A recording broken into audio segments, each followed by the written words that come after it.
আপনাদেরকে দুইটা video clip দেখাই, তারপর একটু আলোচনা করি।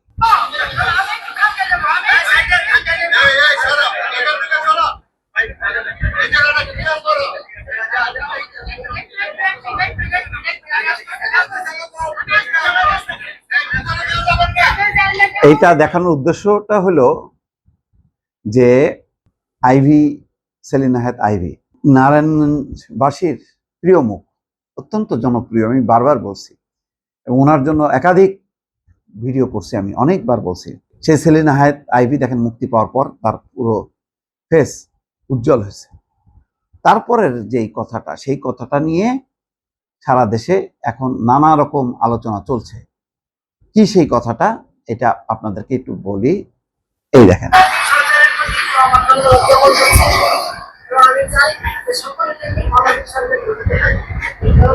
কথাটা আবার একটু ভালো করে শোনেন।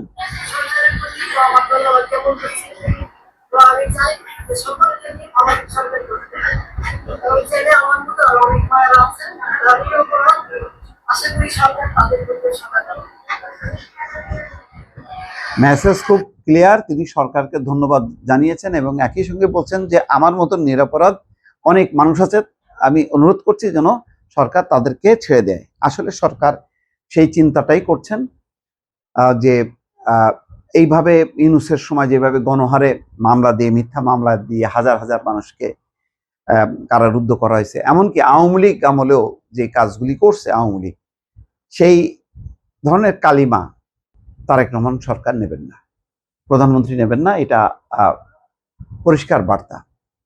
একেবারে বেছে বেছে যেগুলি অপরাধী তাদেরকে খোঁজা হচ্ছে, ধরা হচ্ছে। হয়তো একটু সময় যাচ্ছে আর কি, কারণ এই সরকারের প্রথম প্রায়োরিটির অনেকগুলো প্রায়োরিটি একসঙ্গে নিয়ে তিনি কাজ করছেন। যাই হোক, যেই কথাটা নিয়ে সেলিনা হায়াৎ আইভির মানে ঝড় উঠেছে সোশ্যাল মিডিয়াতে, গণমাধ্যমে, রাজনৈতিক অঙ্গনে, সেটা হচ্ছে বাসায় ফিরে তিনি সরকারকে ধন্যবাদ জানিয়েছেন। আচ্ছা, এটা তো সাধারণ একটা কথা।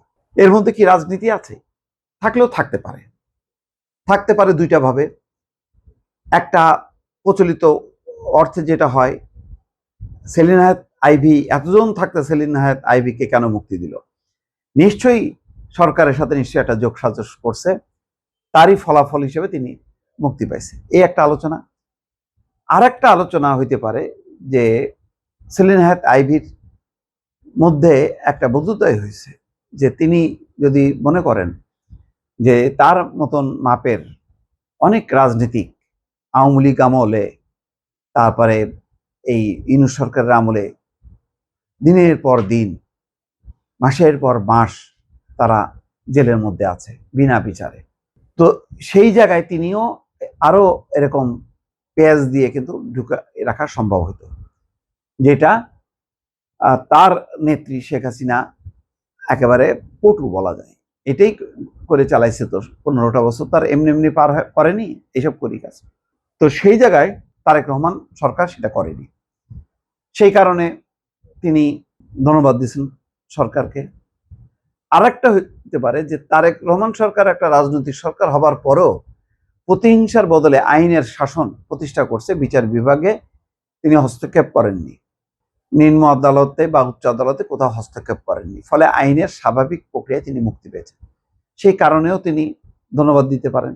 তিনটা কারণ, একটা স্বাভাবিক আইনগত প্রক্রিয়ার কারণে মুক্তি পাওয়াতে তিনি ধন্যবাদ দিয়েছেন, আর সেলিনা হায়াৎ আইভির নিজের বোধোদয় হয়েছে, তিনি পার্থক্য দেখতে পাচ্ছেন যে তার তিনি যে নেত্রীকে, যে দলকে সমর্থন করেছেন, তার শাসনামল আর এখনকার শাসনামল, সেই পার্থক্য করে তিনি ধন্যবাদ দিতে পারেন। আর একটা ধরতে পারেন যে সরকারের সাথে কোনো নেগোসিয়েশন হয়েছে, সেই কারণে তিনি ধন্যবাদ দিচ্ছেন। ঘটনা যাই হোক না কেন, তিনি কিন্তু আরেকটা ঘোষণা দিয়েছেন, খেয়াল করেছেন, যে তিনি নির্বাচন করবেন, এবং সেই নির্বাচনও কিন্তু বেশি দিন না, এই বছরের শেষ দিকে। এবং তিনি যদি প্রার্থী হন তাহলে কিন্তু সেলিনা হায়াৎ আইভির বিজয় ঠেকানো খুবই কঠিন, এটা তো নিশ্চয়ই বিশ্বাস রাখেন আপনারা। এবং আগে হয়তো যদি তাকে অ্যারেস্ট করা না হতো তাহলে হয়তো মানে তিনি জিতবেন কি জিতবেন না এরকম একটা সন্দেহের দোলা চলে, অনেকে ভুগতে পারতেন যে জিততে পারে নাও পারে। এখন আমার ধারণা যে 80% কনফার্ম যে এই ইউনূস সরকারের সময় তিনি যে তাকে যে কারাগারে ঢুকানো হলো একদম মানে বিনা অপরাধে, তার ফলাফল হিসেবে তিনি মানুষের সমর্থন পাবেন এবং বিপুলভাবে জয়ী হবেন। জয়ী হবার পর তিনি আওয়ামী লীগে আসলে কি অবস্থান করবেন নাকি করবেন না, এটা কিন্তু দেখার বিষয়। সেলিনা আহমেদ আইভী কিন্তু খুবই স্বাধীন চেতা মানুষ এবং তিনি ওই কারণ বশ্যতা স্বীকার করবে কোনো যুক্তি ছাড়া, তেমনটা হবে না। ফলে সেলিনা আহমেদ আইভীর মধ্য দিয়েই হয়তো একটা রূপান্তর ঘটতে পারে আওয়ামী লীগে। বলে রাখলাম, ঘটনা নিশ্চয়ই আপনারাও পর্যবেক্ষণ করবেন।